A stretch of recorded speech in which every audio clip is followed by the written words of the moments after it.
Alright, so good morning mga ka-EDC. Yan, nagpagas lang tayo, 500. Hindi naman kasi masyado pa nagagamit yung unit natin ngayon.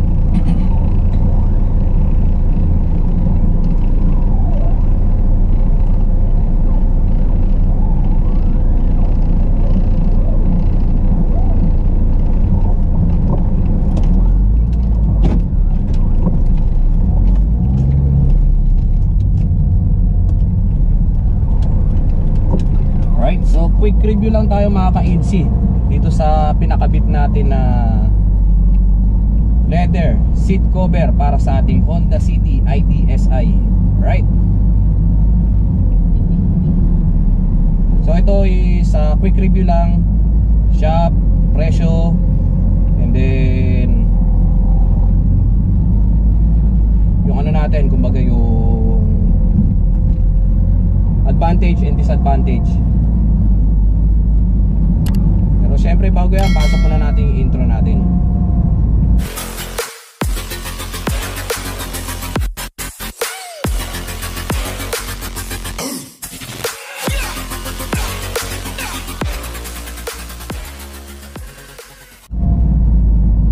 Alright, so yun na nga no, nagpakabit tayo or pinagawa natin yung ating seat cover sa may Top Rank sa may Banawi to. Located sila sa may Banawi, Quezon City. Medyo nagka-aberya nga lang kami sa deadline, pero ganun pa man, ang ginawa niya is home service na lang niya, no?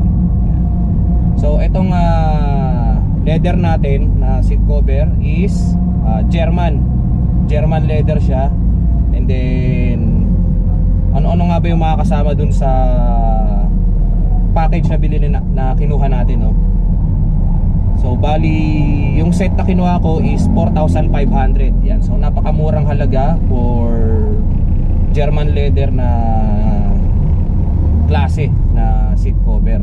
And then at the same time meron siyang kasamang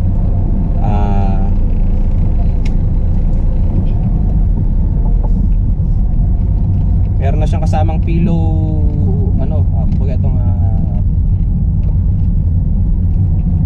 head pillow. Yan. And then meron siyang logo sa pinaka cover. Yan.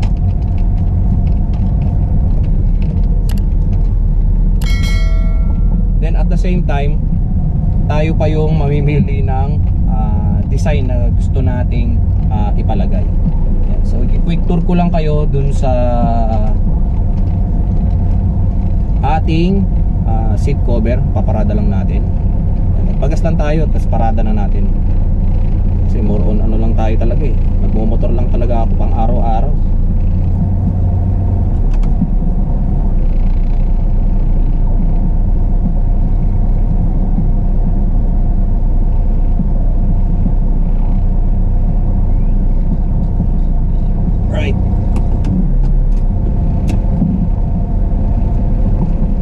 Banggitin ko muna yung advantage ng leather na seat cover. So unang-una dyan is syempre yung looks, elegante siyang tignan. And then at the same time, yung madali siyang linisin. Kumbaga pupunasan mo na lang, di ba? Kahit na masukahan yan, matapunan ng tubig, madali lang siyang tuyuin.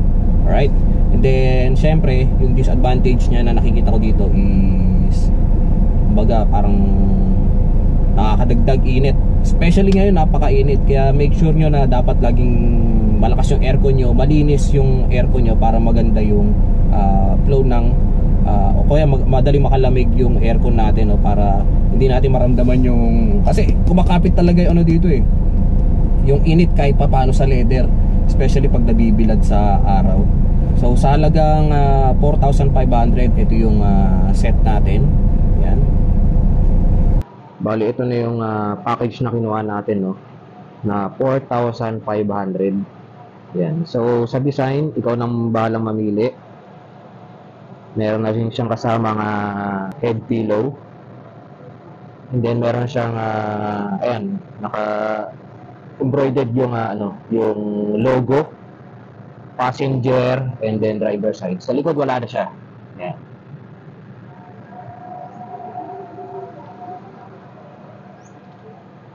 So, check natin sa likod. Yan.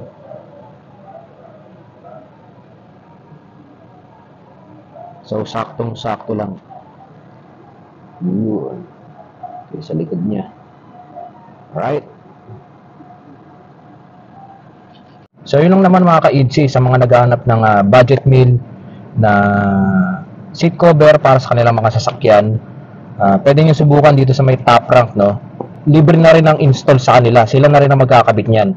Ilalagay ko sa screen yung kanilang address and then telephone number baka sakaling magustuhan nyo. Pero nasa sa inyo sinabi ko naman na yung experience ko sa kanila that time na nagpagawa ko sa kanila na hindi nila na-meet yung deadline. Although, kumbaga, ang ginawa nila para hindi sumama yung loob ko as a customer is nagpadala sila ng tao para i-home service na yung yung pagkakabit ng leather seat cover. So, overall, siguro 7 out of 10 yung mako-comment ko kay Top Rank. Make sure lang na huwag kayo magko-commit ng date sa customer, especially kung marami talaga kayong gawa, no? Yan. So, yun lang ang concern ko sa kanila. Okay naman yung gawa nila, no? Yan. So, gamit ko to for at least 2 to 3 months na. Yan, kasi naka-schedule tong video natin eh. Yan, so hindi kasi sunod-sunod or daily yung pag-upload ko ng video. Inuutay-utay ko lang din para kahit papaano may upload tayo weekly. Gamit na gamit to eh, kasi ilang holiday nga naman yung nagdaan ito mga past few months.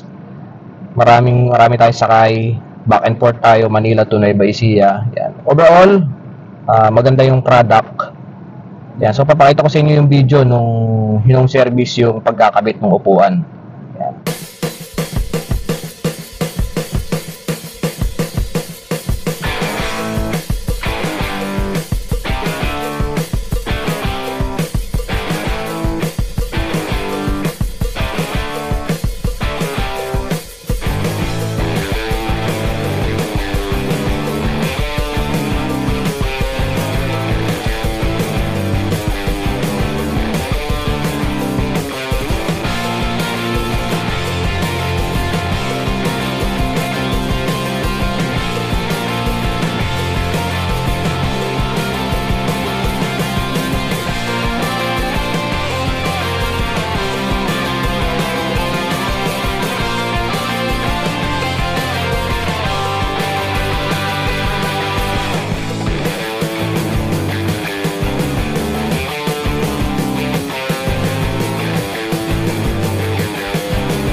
Alright, so hanggang dito na lang mga ka-EDC. Hopefully kahit paano is nakatulong itong video vlog natin for today. So, you know the drill. Please like, share, and subscribe. And don't forget to hit the notification bell para lagi kayong updated sa mga videos na i-upload pa natin. Once again, ako ang inyong lingkod, Click Natik, signing off.